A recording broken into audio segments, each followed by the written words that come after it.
नमस्कार, आप देख रहे हैं एलएसबी न्यूज चैनल। तारीख हो गई आज 9 फरवरी 2025, दिन रविवार। आइए बात करते हैं आज के मुख्य समाचार में देश दुनिया की तमाम बड़ी खबरों पर। जहां पे पहली खबर, दिल्ली में बीजेपी की प्रचंड जीत के पीछे प्रचंड प्लानिंग। सिर्फ महिलाओं से की 7,500 बैठक। दिल्ली चुनाव में भारतीय जनता पार्टी ने 48 सीट जीतकर इतिहास रच दिया। 1993 के बाद ये पहला मौका है जब दिल्ली में बीजेपी सत्ता में वापसी करने जा रही है। जानकार बताते हैं कि बीजेपी की इस ऐतिहासिक जीत के पीछे बूथ लेवल से लेकर बड़े स्तर तक तैयारियों की अहम भूमिका है और हर स्तर पर दूसरी पार्टियों की तुलना में जबरदस्त प्लानिंग की। उसकी इसी प्लानिंग और तैयारी का नतीजा उसे इस परिणाम के तौर पर मिला।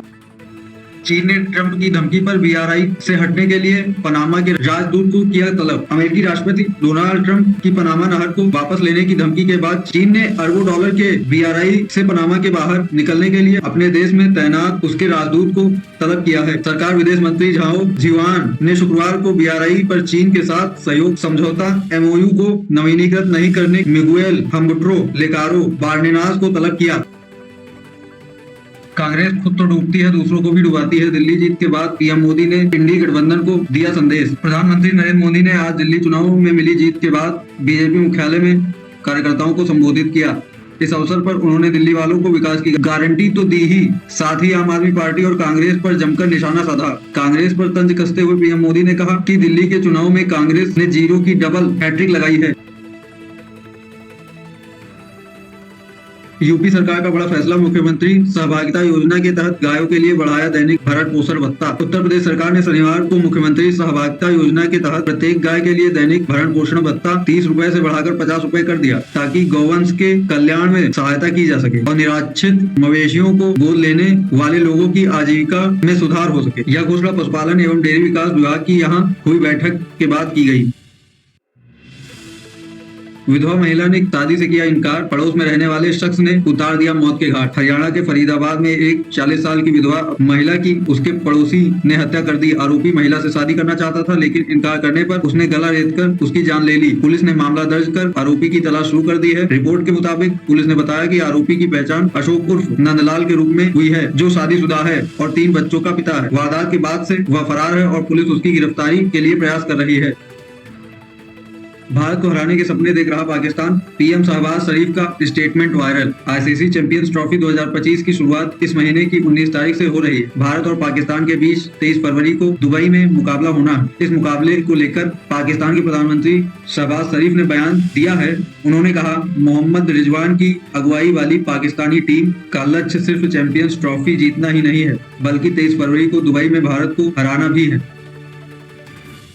जेईई में 100% मार्क्स लाकर बनाया था रिकॉर्ड, फिर छोड़ी आईआईटी की पढ़ाई। इंजीनियरिंग कॉलेज में एडमिशन के लिए आईआईटी जेईई प्रवेश परीक्षा दुनिया की सबसे कठिन परीक्षाओं में दूसरे नंबर पर है। राजस्थान उदयपुर के रहने वाले कल्पित विलवार ने साल 2017 में 360 में से 360 मार्क्स लाकर जेईई मेंस में टॉप किया था, हासिल कर लिम्का बुक ऑफ रिकॉर्ड में अपना नाम दर्ज किया था। उन्हें आईआईटी बॉम्बे में एडमिशन भी मिला, लेकिन प्लेसमेंट में नहीं हुए शामिल।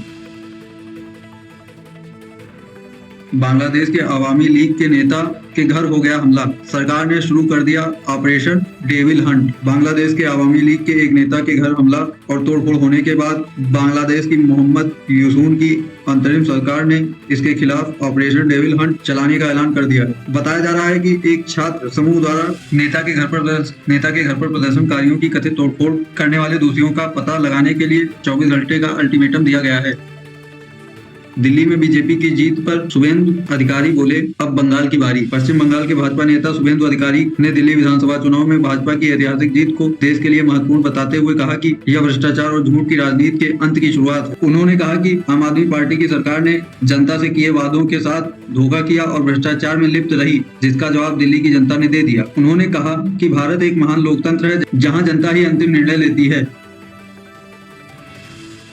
बॉलीवुड एक्टर अनुपम खेर ने आम आदमी पार्टी की शिकस्त पर निशाना साधते हुए अपने एक्स हैंडल पर लिखा, वैसे तो किसी को भी पीड़ा पहुंचाना ठीक नहीं, लेकिन जिसके साथ गहरा अन्याय हुआ हो उन पर हंसना, उनकी पीड़ा का मजाक उड़ाना, उनकी आत्मा को दुख पहुंचाना, ये इंसानियत की सभी हदों को पार करना होता है। और फिर उस दुखी आत्मा से न चाहते हुए भी आह निकलती है और वही आह आगे जाकर एक श्राप का रूप धारण करती है। ऐसे ही डेली न्यूज अपडेट पाने के लिए एलएसबी न्यूज चैनल को सब्सक्राइब करें, वीडियो को लाइक करें, शेयर करें अपने दोस्तों के साथ, कमेंट बॉक्स में अपनी राय जरूर दें। मिलते हैं फिर मुख्य समाचारों के साथ। नमस्कार।